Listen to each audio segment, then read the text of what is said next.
வணக்கம். நான் தான் பிரபாகரன் பேசுகிறேன். போன 27ஆம் தேதி விஜய் பிரச்சார கூட்டத்துக்கு நான், என் பாப்பா, என் மாப்பிள்ளை 3 பேரும் போனோம். போனதில் 2 பேரும் இறந்துட்டாங்க. எப்படி இறந்தாங்க, எதனால் இறந்தாங்க எப்படின்னு எனக்கு தெரியல. அதனால் பார்த்தீங்கன்னா நான் சிபிஐ விசாரணை வேணும்னு சொல்லிட்டு நானாகவே பார்த்தீங்கன்னா தான் கேஸ் கொடுத்தேன். இப்போ நேற்று காலையில் பார்த்தீங்கன்னா டிஎம்கேலேருந்து எம் ரகுநாதன் சொல்லிட்டு ஒன்றிய செயலாளர் அவர் இந்த மாதிரி 20 லட்ச ரூபா பணம் தரோம், வேலை வாங்கி தரோம், அதை பண்ணுறோம் இதை பண்ணுறோம் அப்படின்னு சொல்லிட்டு எல்லாத்தையும் கேஸ் வாபஸ் வாங்க அப்படின்னு சொல்லிட்டாப்புல.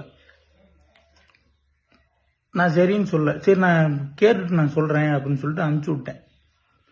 இப்போ பார்த்துட்டிங்கன்னா காலையில் நியூஸில் இந்த மாதிரி போகுது, பிரபாகரன்றவர்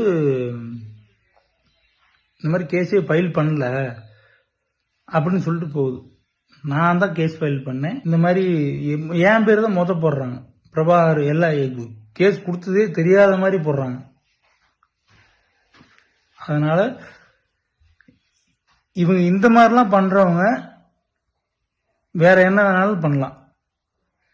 எனக்கும் நானும் எங்க அம்மாவும் மட்டும்தான் இருக்கு. இப்போ என் குடும்பத்தில் எனக்கும் எங்கள் அம்மாவுக்கும் உயிருக்கு உத்தரவாதம் வேணும். இவங்க இதெல்லாம் பண்ணுறவங்க என்ன வேணால் பண்ணுவாங்க. எனக்கும் எங்கள் அம்மாவுக்கும் உயிருக்கு உத்தரவாதம் வேணும். அதுக்கு பார்த்தீங்கன்னா சுப்ரீம் கோர்ட்டு தான் உத்தரவு. அது எனக்கு சொல்ல தெரியல, நீங்கள் தான் பார்த்து பண்ணிக்கணும். நன்றி, வணக்கம்.